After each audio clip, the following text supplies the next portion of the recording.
ಇವತ್ತಿನ ವಿಡಿಯೋದಲ್ಲಿ ಕಚೇರಿ ಸಹಾಯಕ ಸೇರಿದಂತೆ ವಿವಿಧ ಹುದ್ದೆಗಳಿಗೆ ಸಂಬಂಧಿಸಿರತಕ್ಕಂಥ ಮಾಹಿತಿಯನ್ನು ಇವತ್ತಿನ ವಿಡಿಯೋದಲ್ಲಿ ತಿಳಿಸ್ತಾ ಇದ್ದೀವಿ. ಈ ಒಂದು ಹುದ್ದೆಗಳಿಗೆ ಸಂಬಂಧಿಸಿರತಕ್ಕಂಥ ಒಂದು ಅಧಿಕೃತ ನೋಟಿಫಿಕೇಶನ್ PDF ಫಾರ್ಮ್ಸ್ ಬೇಕಾಗಿತ್ತಂದರೆ ಡಿಸ್ಕ್ರಿಪ್ಷನಲ್ಲಿ ಟೆಲಿಗ್ರಾಮ್ ಗ್ರೂಪಿಗೆ ಲಿಂಕ್ಸ್ ಕೊಟ್ಟಿದ್ದೀವಿ, ಅಲ್ಲಿ ಜಾಯ್ನ್ ಆದರೆ ಅಂದರೆ ಈ ಒಂದು ಹುದ್ದೆಗಳಿಗೆ ಸಂಬಂಧಿಸಿರತಕ್ಕಂಥ ಅಧಿಕೃತ ಒಂದು ನೋಟಿಫಿಕೇಶನ್ PDF ಫಾರ್ಮ್ಸ್ ದೊರೆಯುತ್ತದೆ ಅಂತ ಹೇಳ್ತಾ ಬನ್ನಿ ಇವತ್ತಿನ ವಿಡಿಯೋನ ಶುರು ಮಾಡೋಣ. ಹುದ್ದೆಗಳ ಒಂದು ವಿವರವನ್ನು ನೋಡೋದಾದರೆ ಮೊದಲನೇದಾಗಿ ಏನಪ್ಪ ಅಂತಂದರೆ ಕಚೇರಿ ಸಹಾಯಕ ಅಥವಾ ಗುಮಾಸ್ತ ಇವೇನಪ್ಪ ಅಂತಂದ್ರೆ 60 ಹುದ್ದೆಗಳನ್ನು ಖಾಲಿ ಇರ್ತಕ್ಕಂಥದ್ದು.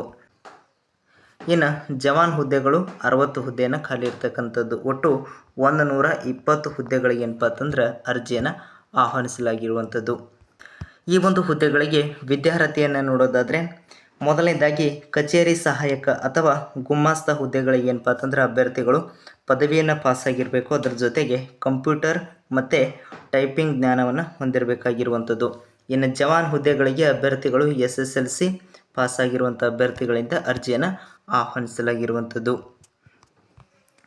ಇನ್ನು ಈ ಒಂದು ಹುದ್ದೆಗಳಿಗೆ ವಯೋಮಿತಿಯನ್ನು ನೋಡೋದಾದರೆ ಕನಿಷ್ಠ 18 ವರ್ಷ ಪೂರೈಸಬೇಕು. ನೀವೇನಾದರೂ ಈ ಒಂದು ಹುದ್ದೆಗಳಿಗೆ ಅರ್ಜಿಯನ್ನು ಸಲ್ಲಿಸಬೇಕಾಗಿತ್ತಂದರೆ ಕನಿಷ್ಠ 18 ವರ್ಷ ಪೂರೈಸಿರಬೇಕು.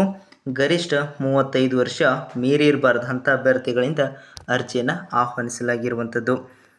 ಇನ್ನು ಈ ಒಂದು ಹುದ್ದೆಗಳಿಗೆ ವೇತನ ಶ್ರೇಣಿಯನ್ನು ನೋಡೋದಾದರೆ ಮೊದಲನೇದಾಗಿ ಕಚೇರಿ ಸಹಾಯಕ ಅಥವಾ ಗುಮಾಸ್ತ ಹುದ್ದೆಗೆ 19,695 ರೂಪಾಯಿ ಏನಪ್ಪ ಅಂತಂದ್ರೆ ವೇತನ ಶ್ರೇಣಿಯನ್ನು ಇರುವಂಥದ್ದು. ಇನ್ನು ಜವಾನ್ ಹುದ್ದೆಗೆ 15,884 ರೂಪಾಯಿ ವೇತನ ಶ್ರೇಣಿಯನ್ನು ಇರುವಂಥದ್ದು.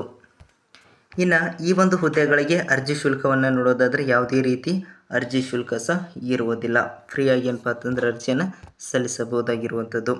ಇನ್ನು ಅರ್ಜಿ ಸಲ್ಲಿಸಲು ಪ್ರಾರಂಭದ ದಿನಾಂಕ ಮತ್ತು ಕೊನೆಯ ದಿನಾಂಕವನ್ನು ನೋಡೋದಾದರೆ ಅರ್ಜಿ ಸಲ್ಲಿಸಲು ಪ್ರಾರಂಭದ ದಿನಾಂಕ 25/9/2024ರಿಂದ ಕೊನೆಯ ದಿನಾಂಕವನ್ನು ನೋಡೋದಾದರೆ 7/10/2024 ಒಳಗಾಗಿ ಏನಪ್ಪ ಅಂತಂದ್ರೆ ಆಸಕ್ತ ಅಭ್ಯರ್ಥಿಗಳು ಈ ಒಂದು ಹುದ್ದೆಗಳಿಗೆ ಅರ್ಜಿಯನ್ನು ಸಲ್ಲಿಸಬಹುದಾಗಿರುವಂಥದ್ದು. ಇಷ್ಟು ಇವತ್ತಿನ ವಿಡಿಯೋದಲ್ಲಿರುವ ಉದ್ಯೋಗ ಮಾಹಿತಿ. ವಿಡಿಯೋ ಇಷ್ಟ ಆದರೆ ಲೈಕ್ ಮಾಡಿ, ಅನಿಸಿಕೆ ಅಭಿಪ್ರಾಯ ಕಮೆಂಟ್ ಮೂಲಕ ತಿಳಿಸಬಹುದು. ಇವತ್ತಿನ ವಿಡಿಯೋ ಮುಗಿಸ್ತಾ ಇದ್ದೀವಿ. ಮತ್ತೆ ಮುಂದಿನ ವಿಡಿಯೋದಲ್ಲಿ ಹೊಸ ಉದ್ಯೋಗ ಮಾಹಿತಿಯೊಂದಿಗೆ ಮತ್ತೆ ಸಿಗ್ತಾ ಇದ್ದೀವಿ ಅಂತ ಹೇಳ್ತಾ ಇವತ್ತಿನ ವಿಡಿಯೋ ಮುಗಿಸ್ತಾ ಇದ್ದೀವಿ. ಧನ್ಯವಾದ.